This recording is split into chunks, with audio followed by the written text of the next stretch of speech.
ദിവസങ്ങൾ കടന്നുപോയിക്കൊണ്ടിരുന്നു. പുതിയ അതിഥിയുടെ വരവോടുകൂടി ശ്രീമംഗലത്ത് ഉത്സവത്തിന്റെ പ്രതീതിയാണ്. നമ്മുടെ കുഞ്ഞൂട്ടനാണ് ഇപ്പൊ ഇവിടുത്തെ സ്റ്റാർ. ത്രിമൂർത്തികളുടെ വക സ്പെഷ്യൽ ട്രെയിനിങ്ങും ഉണ്ട് ചെക്കന്. എന്താകുമോ എന്തോ, കണ്ടറിയാം. അപ്പോൻ ഇപ്പോഴും ശ്രുതിയുടെ അടുത്തേക്ക് എൻട്രി കിട്ടിയിട്ടില്ല കേട്ടോ. പാവൻ ചെക്കൻ പട്ടിണിയാണെന്നേ. പിന്നെ നമ്മുടെ ശ്രീയും വെച്ചും പ്രണയിക്കുകയാണ്. അവന്റെ ഭാര്യയും കാമുകയും സുഹൃത്തും കുഞ്ഞും എല്ലാം അവളാണ്. അവന്റെ മാത്രം മിത്ര. നമ്മുടെ നന്ദുവും വൈജുവും വേദും ടുട്ടുവും അവരുടെ പ്രണയകാലം ആഘോഷിക്കുന്നുണ്ട്. പാവം നമ്മുടെ അജുവും കുട്ടുവും മാത്രം ഇപ്പോഴും മണ്ടരി ബാധിച്ച തെങ്ങ് പോലെ നിൽക്കുവാണ്. അവന്മാരുടെ മാവിനി എന്നാണാവോ പൂക്കുന്നത്. ഒരു ദിവസം വൈകുന്നേരം ക്ലാസ് കഴിഞ്ഞ് ഗ്രൗണ്ടിൽ വാഗമരച്ചോട്ടി ഇരിക്കുവാണ് നമ്മുടെ പിള്ളേര്. എന്തൊരു ജീവിതമാണല്ലേ! അസൈൻമെന്റ്, പ്രോജക്റ്റ്, സെമിനാറ്, മടുത്തു ഈ നശിച്ച ജീവിതം. സെഡാക്കല്ലേടാ മോനൂസേ, എന്റെ മുമ്പിൽ ഇപ്പൊ ഒറ്റ ലക്ഷ്യം മാത്രമേ ഉള്ളൂ. എങ്ങനെയും പഠിച്ച് കോഴ്സ് പാസ്സാകണം. കുട്ടു എന്തോ തീരുമാനിച്ചുറപ്പിച്ച പോലെ പറഞ്ഞു. അവന്റെ ഭാവമാറ്റം കണ്ട് അന്തം വിട്ടിരിക്കുകയാണ് ബാക്കിയുള്ളതും. നീ എന്നാടാ തെണ്ടി നന്നായേ? Cool Vaishu, cool. നീ തോക്കിക്കേറി വെടിവെക്കാതെ. ഞാൻ ഒന്ന് പറയട്ടെ മക്കളെ, നമ്മളൊക്കെ എന്തിനായി പഠിക്കുന്നേ?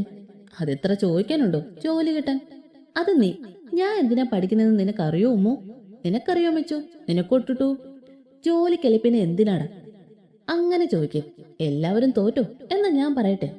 കോടീശ്വരം കളിക്കാതെ പറയട നാറി. പെണ്ണ് കെട്ടാൻ. വാട്ട്? യാ ഇപ്പൊ പെണ്ണ് കെട്ടണമെങ്കിൽ വീട്ടിൽ വേണോ? ദേവിയെ, എന്റെ ഭാവി ജീവിതം. ഒന്ന് മിണ്ടായിരിക്കട ചവി. ഞാൻ ബാക്കി പറയട്ടെ. നിങ്ങൾക്ക് എല്ലാവർക്കും ശ്രീമംഗലത്ത് സത്യജിത്ത് വർമ്മ എന്ന മഹത് വ്യക്തിയെ അറിയുമല്ലോ അല്ലേ? അത് നിന്റെ അച്ഛനല്ലേ? യെസ്. അങ്ങനെ ഒരു അബദ്ധം എന്റെ അമ്മയ്ക്ക് പറ്റി. അന്ന് എനിക്ക് വിവരം ഉണ്ടായിരുന്നെ ആ കല്യാണത്തിന് ഞാൻ സമ്മതിക്കില്ലായിരുന്നു. ഏത് കല്യാണം? എന്റെ അച്ഛന്റെ അമ്മയുടെ കല്യാണം. ഫ്രഷേ ഒന്ന് പോടി. എന്റെ അച്ഛൻ മകൻ എന്നോട് പറയുക, കോഴ്സ് പാസ്സായി കമ്പനി കയറി ഉത്തരവാദിത്തം ഏറ്റെടുത്തില്ലേ പെണ്ണ് കെട്ടിക്കില്ലെന്ന്. എന്നെ കാശി കൊണ്ട് ഭജന ഇരുത്തുവന്ന്. പകച്ച് പണ്ടാരടങ്ങിപ്പോയി ഞാൻ. ഇപ്പൊ എനിക്ക് ഒറ്റ ലക്ഷ്യം മാത്രമേ ഉള്ളൂ. എങ്ങനെയും പഠിച്ച് പാസ്സാകണം, പെണ്ണ് കെട്ടണം, പിന്നെ ഒരു 1/2 ഡസൻ പിള്ളേർ. എന്റെ ജീവിതം ധന്യമായി. ഓർക്കുമ്പോ തന്നെ കുളിര് കോരുന്നു. ബാക്കി അഞ്ചു ഇതെന്തിന്റെ കുഞ്ഞാണോ എന്ന ഭാവത്തിൽ അവനെ നോക്കിയിരിക്കുന്നു. ചെക്ക ഇപ്പോഴും സ്വപ്നങ്ങളായവരൊക്കെ ഇരിക്കുവാണ്. അവന്റെ ഒരു ചീഞ്ഞ സ്വപ്നം. നിങ്ങൾ വാ പിള്ളേരെ, നമുക്ക് കോഫി ഷോപ്പിൽ പോവാം. കുറെ ആയില്ലേ അങ്ങോട്ട് പോയിട്ട്. ശരിയാ, നമുക്ക് പോവാം. എന്നാ വാ. 6 എണ്ണം കൂടെ മയിൽവാഹനത്തിന്റെ അടുത്തേക്ക് പോയി. അവിടെ നിന്ന് മയിൽവാഹനത്തിലേറി നേരെ കോഫി ഷോപ്പ്. കോഫി ഷോപ്പിലെത്തി 6ഉം കൂടെ കഥയൊക്കെ പറഞ്ഞിരിക്കുകയാണ്. അപ്പോഴാണ് മെച്ചുവിന് തങ്ങളെ ആരോ ശ്രദ്ധിക്കും പോലെ തോന്നിയത്. അവള് ചുറ്റും നോക്കി. എന്താടി, നീ ആരെയായി നോക്കുന്നേ? ആരോ നമ്മളെ ശ്രദ്ധിക്കും പോലെ തോന്നിയടി. അജുവും കുട്ടും ചുറ്റും നിരീക്ഷിക്കാൻ തുടങ്ങി. പക്ഷെ അങ്ങനെ ആരെയും അവർ കണ്ടില്ല. വേഗം ഇറങ്ങാം. എല്ലാവരും വേഗം കോഫി കുടിച്ച് വെളിയിലിറങ്ങി. മിച്ചു ഫോണിൽ നോക്കി മുമ്പോട്ട് നടക്കുമ്പോൾ എതിരെ വന്ന ആളുമായി അവൾ കൂട്ടിയിടിച്ചു. അയാൾ സോറി പറഞ്ഞ് പെട്ടെന്ന് മുമ്പോട്ട് നടന്നു. നമ്മുടെ പിള്ളേർ പെട്ടെന്ന് തന്നെ അവിടെ നിന്ന് പോയി. വൈകുന്നേരം ഡ്യൂട്ടി കഴിഞ്ഞ് ഹോസ്പിറ്റലിൽ നിന്ന് ഇറങ്ങുമ്പോഴാണ് ഷീയുടെ ഫോണിലേക്ക് ഒരു അൺനോൺ നമ്പറിൽ നിന്ന് മെസ്സേജ് വന്നത്. കുറച്ച് ഫോട്ടോസ് ആയിരുന്നു അത്. ഷീ വേഗം ആ ഫോട്ടോസൊക്കെ ഡൗൺലോഡ് ചെയ്തു. ഷീയുടെ മുഖം മാറി. ഷീ പെട്ടെന്ന് തന്നെ ഫോൺ എടുത്ത് മിച്ചുവിനെ വിളിച്ചു. എന്താ ദേവേട്ടാ, നിങ്ങൾ എവിടെയാ? വീട്ടിലുണ്ടല്ലോ, ഇപ്പൊ എത്തിയുള്ളൂ. ശരി, നിങ്ങൾ വീട്ടിലുണ്ടോന്ന് അറിയാൻ വിളിച്ചയാ. ഷീ ഫോൺ കട്ട് ചെയ്ത് കാറെടുത്ത് ശ്രീമംഗലത്തേക്ക് തിരിച്ചു. മിച്ചു ഫ്രഷ് ആകാൻ കയറിയപ്പോഴാണ് അവൾക്ക് അവളുടെ ടോപ്പിന്റെ പോക്കറ്റിൽ നിന്ന് ഒരു പേപ്പർ കിട്ടുന്നത്. അവളത് തുറന്നു നോക്കി. നിനക്കായി ഞാൻ വന്നു പെണ്ണെ. നിന്നെ ഞാൻ കൊണ്ടുപോകും നമ്മുടെ ലോകത്തേക്ക്. ഇനി വൈകില്ല, മാഡി. മിച്ചു ആകെ വല്ലാതായി. അവളുടെ കയ്യിൽ നിന്നും ആ പേപ്പർ താഴെ വീണു. അവളുടെ ഹൃദയം വല്ലാതെ മിടിച്ചു. ശരീരം ആകെ ഒരു വിറയൽ അവൾക്ക് അനുഭവപ്പെട്ടു. കുറച്ചു നേരം അവൾ അങ്ങനെ തന്നെ നിന്നുപോയി. പെട്ടെന്ന് എന്തോ ഓർത്തപ്പോലെ അവൾ വേഗം ഫ്രഷായി ആ പേപ്പറുമായി താഴേക്ക് പോയി. അപ്പോഴേക്കും ബാക്കിയുള്ളവരും തറവാട്ടി തിരിച്ചെത്തിയിരുന്നു. ഷീ അപ്പുവിനോടും നന്ദുവിനോടും വേദിനോടും കാര്യമായി എന്തോ സംസാരിക്കുമായിരുന്നു. മിച്ചു വേഗം ഷീയുടെ അടുത്തേക്ക് ചെന്നു. ദേവേട്ടാ. മിച്ചുവിന്റെ മുഖഭാവത്തിൽ നിന്ന് എന്തോ പ്രശ്നമുണ്ടെന്ന് ഷീക്ക് മനസ്സിലായി. ഷീ വേഗം അവളുടെ അടുത്തേക്ക് ചെന്നു. എന്താടാ, എന്താ പറ്റിയേ? ഏട്ടാ, ഇത് കണ്ടോ? മിച്ചു ആ ലെറ്റർ ഷീയുടെ കയ്യിൽ കൊടുത്തു. അത് കണ്ട് അപ്പവും നന്ദുവും വേദും ഷീയുടെ അടുത്തേക്ക് വന്നു. അവർ 4 പേരും ആ പേപ്പറിലുള്ളത് വായിച്ചു. നിനക്കിത് എവിടെന്നാ കിട്ടിയേ? അതിന്റെ ടോപ്പിന്റെ പോക്കറ്റിൽ നിന്ന് കിട്ടിയതാ. നിങ്ങൾ ഇന്ന് എവിടെയെങ്കിലും പോയോ? വൈകുന്നേരം കോഫി ഹൗസിൽ പോയി. ഇന്ന് പരിചയമില്ലാത്ത ആരേലും മോളോട് സംസാരിക്കാനോ മറ്റോ വന്നോ? ഇല്ല ഏട്ടാ, കോഫി ഹൗസ് വെച്ച് ആരോ ഞങ്ങളെ ശ്രദ്ധിക്കുന്ന പോലെ എനിക്ക് തോന്നി. ഞാൻ അവരോട് പറയുകയും ചെയ്തു. പക്ഷെ ആരെയും കണ്ടില്ല. പിന്നെ അധികം അവിടെ നിൽക്കാതെ ഞങ്ങൾ അവിടെ നിന്ന് പോന്നു. മോള് പൊക്കോ, ഞങ്ങൾ നോക്കിക്കൊള്ളാട്ടോ, സൂക്ഷിക്കണം. മിജു തലയാട്ടി എല്ലാം സമ്മതിച്ചു മുകളിലേക്ക് പോയി. പെട്ടെന്ന് എന്തോ ഓർത്തപ്പോലെ അവൾ തിരികെ വന്നു. എന്താ മിത്ര? അതേട്ടാ, കോഫി ഹൗസിൽ വെച്ച് ഞാൻ ഒരാളുമായി കൂട്ടിയിടിച്ചു. ആളെ നിനക്കറിയോ? ഇല്ല, ഞാൻ ഫോണിൽ നോക്കി നടക്കുമായിരുന്നു. അയാൾ സോറി പറഞ്ഞ് പെട്ടെന്ന് പോയി. നീ പോയി പഠിച്ചോ, ചെല്ലേ. മിച്ചു മുകളിലോട്ട് കയറിപ്പോയി. അവ എത്തിയല്ലേ? അവളുടെ അടുത്ത് വരാനുള്ള ധൈര്യം ആ പന്നമ്മ കാണിച്ചു. അവൻ അവളുടെ തൊട്ടടുത്തെത്തിയെന്ന് നമ്മളെ അറിയിക്കാനാണ് കോഫി ഹൗസിൽ വെച്ചുള്ള മിച്ചുവിന്റെ ഫോട്ടോ നിനക്ക് അയച്ചു തന്നത്. നീ നമ്പർ ആരുടെയാണെന്ന് അന്വേഷിച്ചോ? അത് നെറ്റ് നമ്പറാണ്. നീ ചെന്ന് ഫ്രഷായി വാ, നമുക്ക് നോക്കാം. ഷീ അവന്റെ റൂമിലേക്ക് പോയി. അവന്റെ മനസ്സാകെ അസ്വസ്ഥമായിരുന്നു. ഷീ ഫ്രഷായി തിരികെ ഇറങ്ങിയപ്പോൾ വീണ്ടും മെസ്സേജ് ട്യൂൺ കേട്ടു. അവൻ ഫോൺ എടുത്ത് നോക്കി. നേരത്തെ വന്ന നമ്പർ എന്നുള്ള മെസ്സേജ് ആയിരുന്നു അത്. ഞാൻ അവളുടെ അടുത്ത് എത്തിക്കഴിഞ്ഞു ശ്രീദേവ്. ഞാൻ കൊണ്ടുപോകും അവളെ. അതുവരെ ഒരു നിഴൽ പോലെ ഞാൻ അവളോടൊപ്പം ഉണ്ടാകും. ഓരോ വാക്കുകൾ വായിക്കുന്തോറും ശ്രീയുടെ രക്തം തിളച്ചുകൊണ്ടിരുന്നു. അവന്റെ മുഖം രക്തവർണ്ണമായി. പെട്ടെന്നാണ് ശ്രീയ നമ്പറിന്റെ വാട്സപ്പ് DP ശ്രദ്ധിക്കുന്നത്. അവ അതെടുത്തു നോക്കി. ഒരു സൈനായിരുന്നു DP ആയി ഇട്ടിരുന്നത്. എവിടെയോ കണ്ടു മറന്ന പോലെ ശ്രീക്ക് തോന്നി. പെട്ടെന്ന് എന്തോ ഓർത്ത പോലെ ശ്രീ അവന്റെ ലാപ്പ് തുറന്ന് അതിലെ ഒരു ഫോൾഡർ ഓപ്പൺ ചെയ്തു. അവൻ വേഗം ലാപ്പും ഫോണുമായി താഴേക്ക് പോയി. ഡാ നന്ദു, നീ ഇത് നോക്കി. നന്ദു ശ്രീ കാണിച്ചു കൊടുത്ത ഫോട്ടോയിലേക്കും ലാപ്പിലേക്കും മാറി മാറി നോക്കി. ഡാ അപ്പോ എന്താടാ കാര്യം പറ. ഏട്ടാ, അന്ന് ഞങ്ങൾ പറഞ്ഞില്ലേ ഹോസ്പിറ്റലിലെ ഫുട്ടേജ് ചെക്ക് ചെയ്തപ്പോൾ ഡ്രഗ്സ് എടുത്തുകൊണ്ടുപോയ ആളുടെ കയ്യിലെ ബ്ലേസറിന്റെ ഒരു ഭാഗം കിട്ടിയെന്ന്? അതാണിത്. ശ്രീ ലാപ്പിലെ ഫോട്ടോ കാണിച്ചുകൊണ്ട് പറഞ്ഞു. ഇതിന്ന് എനിക്ക് മെസ്സേജ് വന്ന നമ്പറിന്റെ വാട്സപ്പ് DP ആണ്. ശ്രീ ഫോണിലെ ഫോട്ടോയും അവർക്ക് കാണിച്ചു കൊടുത്തു. ഈ രണ്ട് സൈന് സെയിം ആണല്ലോ. അപ്പൊ ഇതിന്റെ എല്ലാം പിന്നെ അവൻ തന്നെയാണോ? യെസ്, മിത്രയ്ക്ക് വേണ്ടി മാത്രമാണ് അവൻ എന്തിനു നമ്മളെ തകർക്കാൻ നോക്കുന്നു. അപ്പൊ അത് മാത്രമല്ല കാര്യം. അതെ. അപ്പോഴാണ് അച്ഛന്മാർ അങ്ങോട്ട് വന്നത്.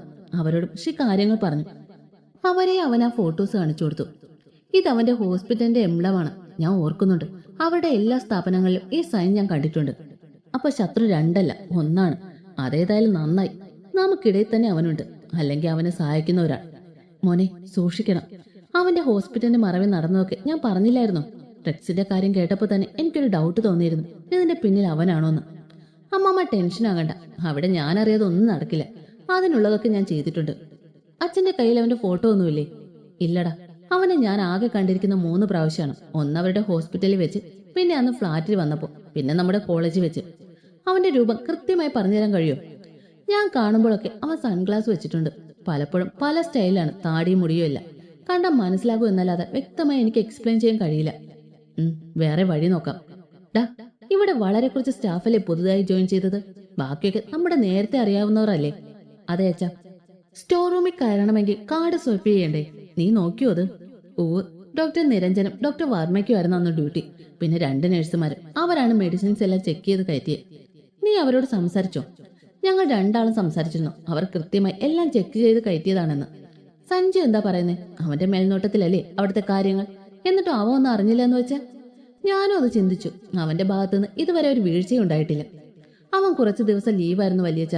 ഇതുവരെ എല്ലാം പെർഫെക്റ്റായി അവൻ നോക്കിയിരുന്നല്ലോ. കുറച്ച് ദിവസം മുമ്പ് അവന്റെ ഗേൾഫ്രണ്ടിന് ഒരു ആക്സിഡന്റ് പറ്റി. അതിൽ പിന്നെ അവന്റെ മൈൻഡ് കുറച്ച് ഡൈവേർട്ട് ആയിട്ടുണ്ട്. ആ ടൈമിലാണ് ഈ പ്രശ്നം ഉണ്ടായത്. അവനും അതിൽ നല്ല വിഷമമുണ്ട്. എങ്കിലും ആരെയും കൂടുതൽ ഞങ്ങൾ വിശ്വസിക്കുന്നില്ല. എല്ലാം ഒരു രഹസ്യ സ്വഭാവത്തോടു കൂടിയാണ് ഞാൻ കൈകാര്യം ചെയ്യുന്നത്. നമ്മുടെ മനുവിനെ അന്നെ അങ്ങോട്ട് മാറ്റാമെന്ന് ഞാൻ വിചാരിക്കുകയാണ്. അത് നന്നായി. നീ അവരോട് സംസാരിച്ചോ? അവർക്ക് പ്രോബ്ലം ഒന്നുമില്ല. നിങ്ങളോട് കൂടി ഒന്ന് ആലോചിച്ച് തീരുമാനിക്കാമെന്ന് കരുതി. എത്രയും പെട്ടെന്ന് അവരെ അവിടെ പോസ്റ്റ് ചെയ്യണം. ഈ വീക്ക് തന്നെ ശരിയാക്കാം. അവന്റെ ക്വാളിഫിക്കേഷനെ പറ്റി വല്ലതും അറിയോ അമ്മാമേ? അവനെ പറ്റി ഡീറ്റെയിൽ ആയിട്ട് എനിക്കറിയില്ല. അവൻ ഡോക്ടറാണോന്ന് എനിക്കൊരു ഡൗട്ടുണ്ട്. ആദ്യം ഞാൻ അവനെ കാണുന്ന ഓപ്പറേഷൻ തിയേറ്ററിൽ വെച്ച ഡോക്ടേഴ്സ് ഗൗണിലായിരുന്നു അവൻ. നമുക്ക് നോക്കാം. അവർ സംസാരിച്ചുകൊണ്ടിരിക്കുമ്പോഴാണ് ലിഞ്ചു അങ്ങോട്ട് കയറി വന്നത്. അവളെ കണ്ട് പെട്ടെന്ന് അവർ സംസാരം നിർത്തി. ശ്രീ, എനിക്കൊന്ന് സംസാരിക്കണം. ഒന്ന് പുറത്തേക്ക് വരുമോ? ശ്രീ എല്ലാവരെയും ഒന്ന് നോക്കി ലിഞ്ചുവിനെയും കൂട്ടി പുറത്തേക്ക് പോയി. അവർ ചെന്ന് മാവിൻ ചുവട്ടിൽ നിന്നു. ഇതേ സമയം നമ്മുടെ ത്രിമൂർത്തികൾ മിച്ചുവിന്റെ റൂമിലെ ബാൽക്കണിയിൽ നിൽപ്പുണ്ടായിരുന്നു. അവിടെ നിന്ന് മാവിൻ ചുവട്ടിൽ നിൽക്കുന്നവരെ നന്നായി കാണാം.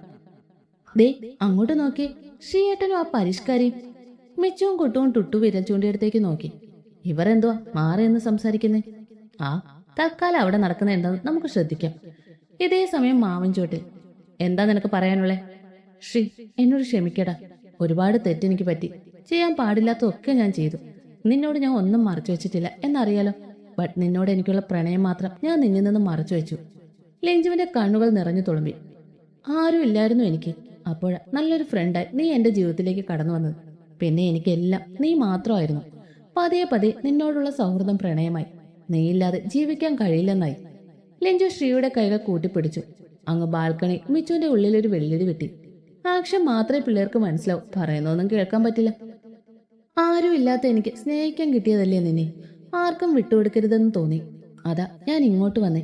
നിന്നെ പിരിയാൻ വയ്യാത്തതുകൊണ്ട്. ഇവിടെ വന്നപ്പോഴാണ് നിനക്ക് മിച്ചുവിനെയാണ് ഇഷ്ടമെന്ന് മനസ്സിലായത്.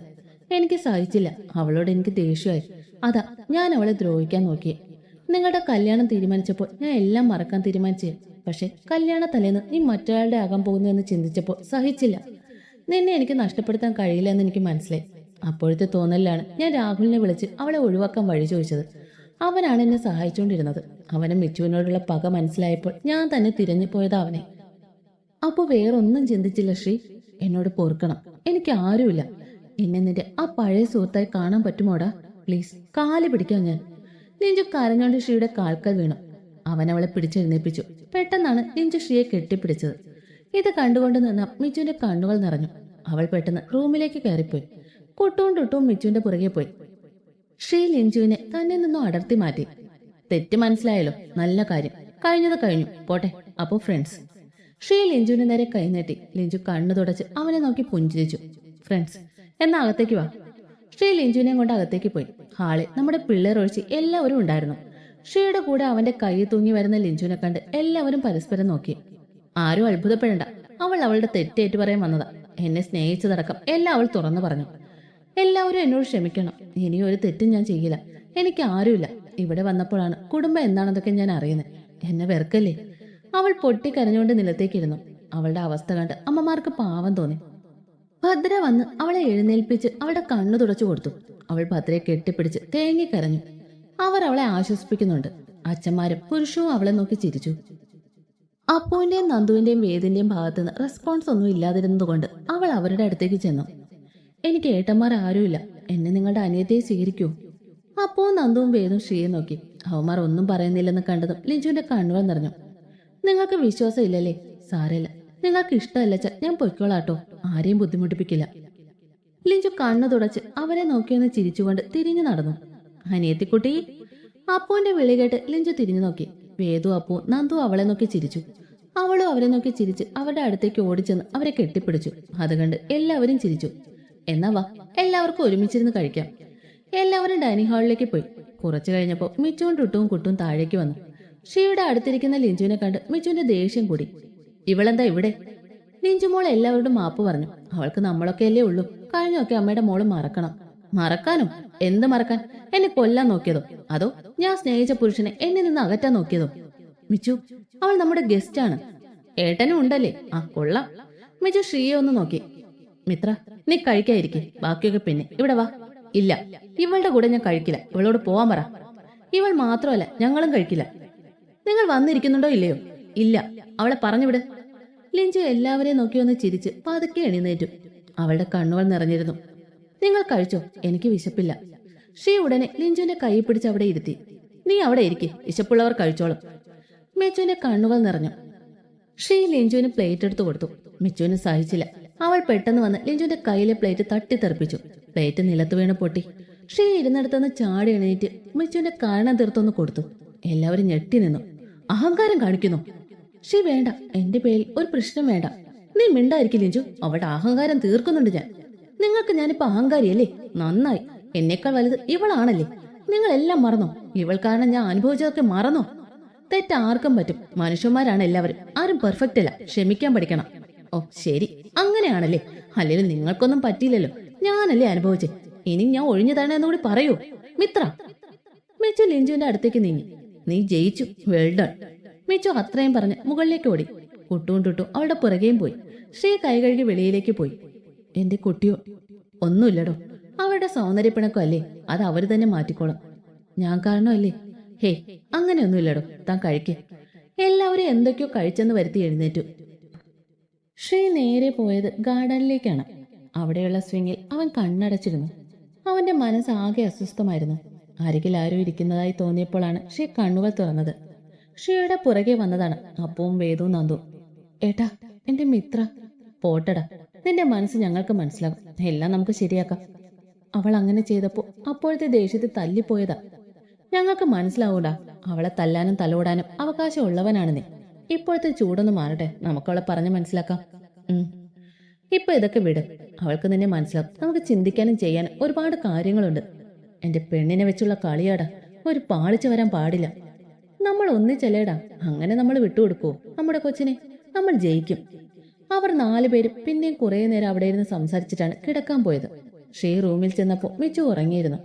ഷീ പതിയെ അവളുടെ അടുത്ത് വന്നിരുന്നു. കരഞ്ഞു കരഞ്ഞ് മിച്ചുവിന്റെ മുഖമൊക്കെ ചുവന്നിട്ടുണ്ട്.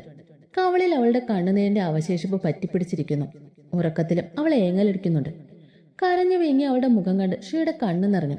ഡ്രോയറിൽ നിന്ന് ഓയിൽമെന്റ് എടുത്ത് ഷീ പതിയെ മിച്ചുവിന്റെ കവളി തേച്ചു കൊടുത്തു. ഷീ കവളി തൊട്ടപ്പോൾ വേദന കൊണ്ട് അവളുടെ നെറ്റി ചുളങ്ങി. സോറിടാ, നീ അങ്ങനെ ചെയ്തുകൊണ്ടല്ലേ എനിക്ക് ദേഷ്യം വന്നേ. ഷീ പതിയെ മുഖം താഴ്ത്തി മിച്ചുവിന്റെ കവളി ചുംബിച്ചു.